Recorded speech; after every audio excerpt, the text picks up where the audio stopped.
Okay, back up. So I left you off by saying that you wake up a week late. I think it's a week. So you wake up as Tifa a week later, who is in Junin, which is the place. Uh, I guess it doesn't matter. We were there a long time ago, though. Yeah. So you are waiting to be put into the death chamber by Shinra. It's kind of weird. I realize that Shinra is also the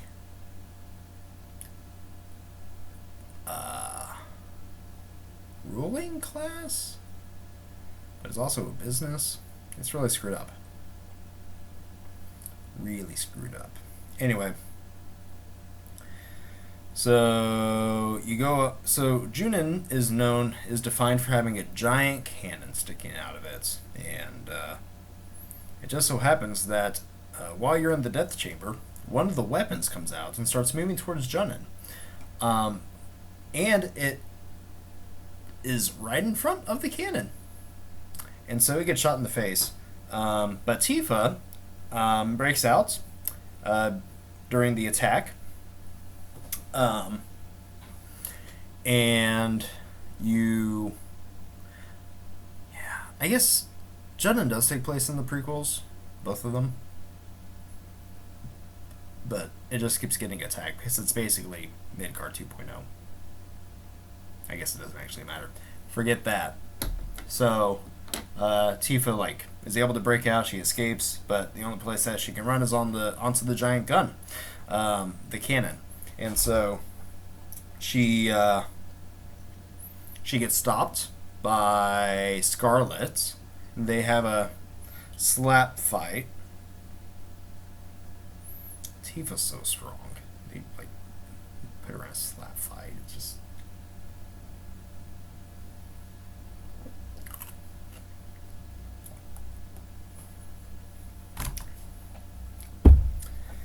I hate insects. This is why I'm moving to Canada. Oh, I guess they have gnats and ants there too. We'll never escape it. Okay, so cat fight, slap fight. It's a product of its time. It's definitely supposed to be like a cat fight, right? But anyway, Tifa wins. She escapes on the Highwind, which is an airship. It's Sid's Highwind. It was originally his. It was named after him. He helped design it and make it. But Shinra took it from him. They took everything, I guess. And he took it back because it was in Junin. And so you start riding the Highwind. You make friends with the crew. They're actually a fun little group. But you then have access to a southern island down here. What is that place called? Medeal. So you go down. You're like, oh hey, I can go to the southern continent, and you enter Medeal, and you find out that Cloud has surface there, because I guess the live stream has an out.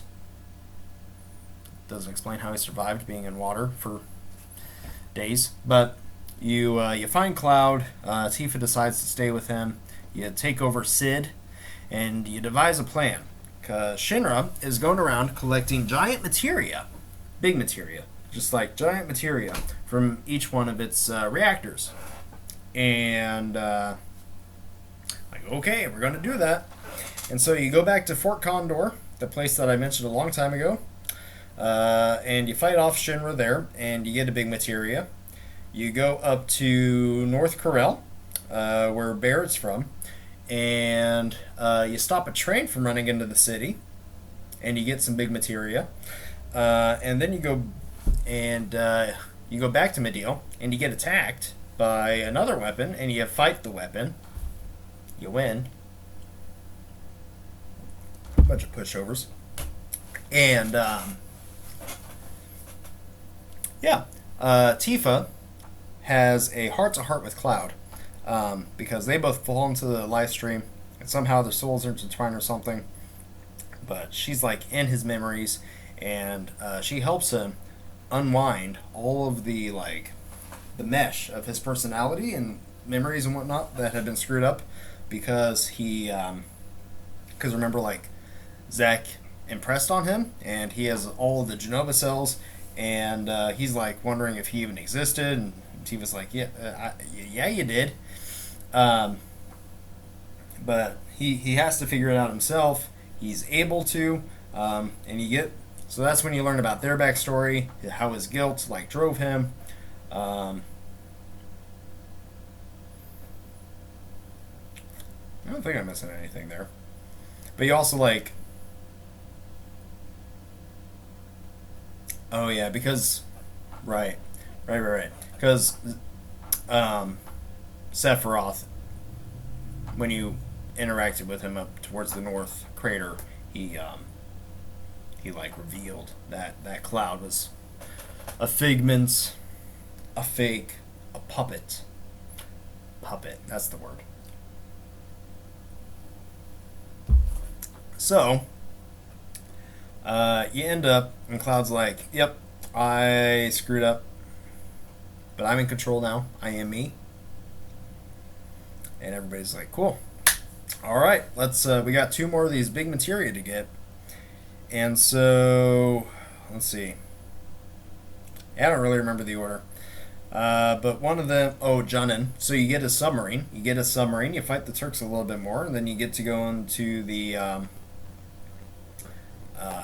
ocean, and you get some big materia from the underwater reactor in Junin. And then the last one was from Nibelheim. And they had already taken the big material from Nibelheim, and they put it on the rocket, Sid's rocket, and they fixed it, and it's going to get shot up into space. And Sid's like, nah, I'm going to pilot it into space. And you steal the big materia, and you go onto the escape pod, and you go back to Earth. The rocket crashes into the meteor, and nothing happens. It doesn't matter if you take the big meteor, the giant materia or not. But then you take the giant materia, and you take it to Bugenhagen. He's like, hey, can you keep these safe for us? And Bugenhagen, that's Nanaki, he calls him Grandpa. He's a human. Nanaki's a cat dog. I'm guessing it's just like adopted or something, or maybe everybody in the town calls him Grandpa. It's definitely not biological, but relational. I totally buy it. But so Nanaki is because Bugenhagen's like 140 or something. He's really old. He rides around a giant green ball. But yeah, Bugenhagen is like, yeah. By the way,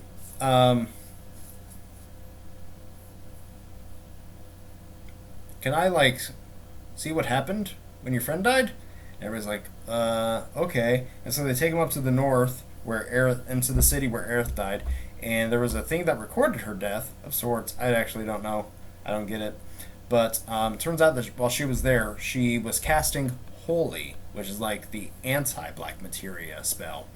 And Holy, it was passed on by materia from her mother.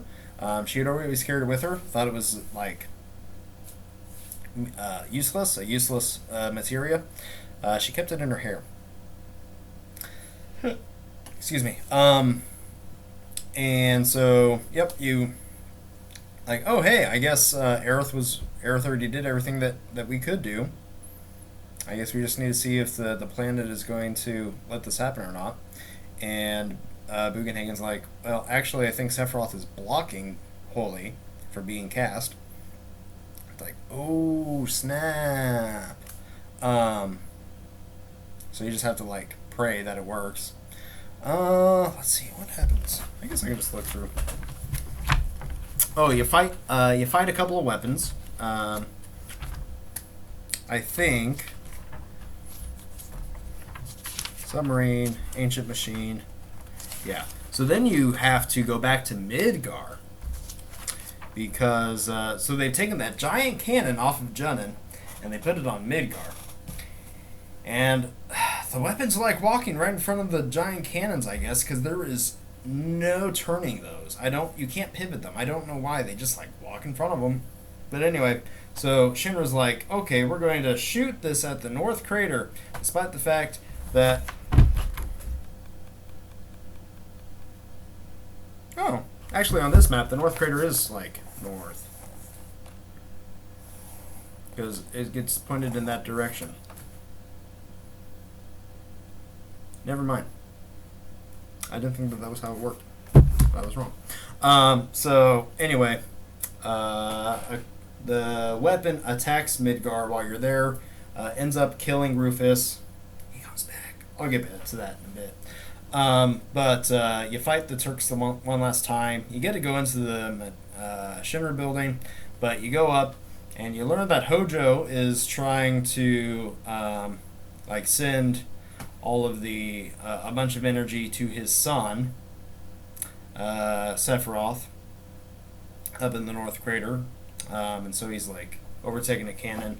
He shoots it, and so you end up like destroying the shield that Sephiroth has put over the North Crater. And then Vincent gets his revenge against Hojo. Like, Hojo! It's great because Hojo sucks.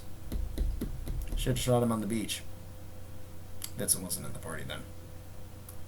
Didn't know that he would turn out so evil. So Vincent gets his revenge, but not really, because Hojo implants his mind into a computer. This game's silly. I'll get back to that.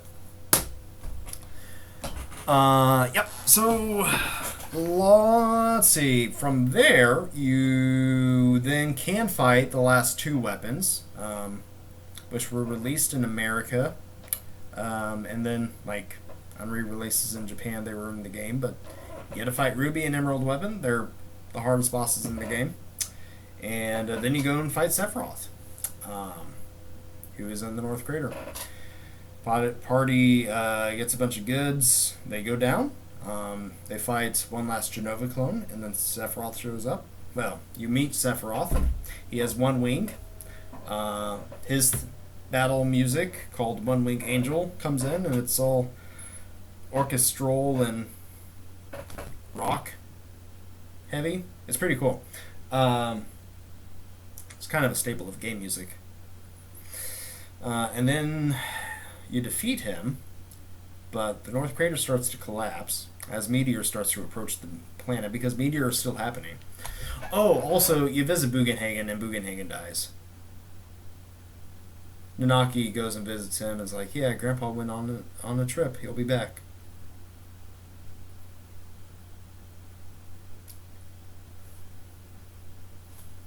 But anyway, oh yeah, before the last trip, everybody says gets to go home. They say their goodbyes, and Cloud and Tifa are like, well, we don't have anywhere to go. Everyone we know is dead. So they spend the night together under the stars in the North Crater. Some people interpret that to mean that they slept together. Some people might interpret that to mean they just lied together. Either way, Tifa and Cloud kind of in the game as a thing. If you flirted with her enough, at least, I guess. But by the end of it, after you defeat Sephiroth, the cave starts collapsing on itself because Meteor's getting really close and the whole world is kind of rocking because gravity is breaking up. And... oh, yeah. I didn't mention Meteor, did I? Dang it. Dang it! Okay, so when you wake up, 7 days later, way back when, as Tifa, you learn that Sephiroth has summoned Meteor, and that's like a giant rock that is hurling towards the planet, and it's going to be there in like a week or so, or 2 weeks or something like that. And, yeah, it just so happens to be like crashing into the ground while you're defeating him. Defeating Sephiroth, but there's one last standoff between Cloud and Sephiroth, because Sephiroth is still in Cloud through the Genova cells, and he's trying to manipulate him, and so Cloud's like, no, I won't let you, and he defeats him one last time. Uses an awesome limit break, and yep, then, sorry for the beeps, so then Cloud and the gang, but not Vincent and Yuffie. Because they're off in Midgar rescuing people. I'll get to that when I get to this. Yeah, I don't want to talk about it yet. So then Cloud and Yuffie, Cloud and the gang, minus Vincent and Yuffie, get into the high wind and rush off to Midgar to see how everything's doing. Yeah, sure. So during this period, Vincent and Yuffie are attempting to. They're just not in the cutscenes because they're optional, right? And so this game retconned it so that they were like in Midgar helping with the evacuation because the meteor is aiming directly towards Midgar because Midgar is awful and doing a lot of damage. Also, the Turks are back. The Turks that ran off and were trying to survive. The ones who abandoned Shinra. They come back and try to help with the evacuation because Zung is apparently alive. Elena, Rude, and Reno, they're all trying to stop or evacuate. And yeah, you just so you see from the air meteor attack or landing, hitting Midgar, and all of these like little thestrals, these vines come out of the planets, and Holy starts to push the planet back. Well, push the meteor back, but it isn't good enough. And then you see Aerith praying hands, which is from like the first scene in the game. And yeah, it's just the last little oomph, and you don't really see what happens, but you do get a flash forward 500 years in the future, and it is Nanaki running with two little cubs, and they are running towards Midgard, and you see it, and there are birds, and Midgard is covered in vines, and so the planet is healing itself, and they howl, and that is where Final Fantasy VII ends. But it's not the end of our story. I might try to graph this on into the first part, make it like an hour long, a second hour long video, because I have the books, the game, and Dirge of Cerberus to talk about still. Yeah. Tune back in for those.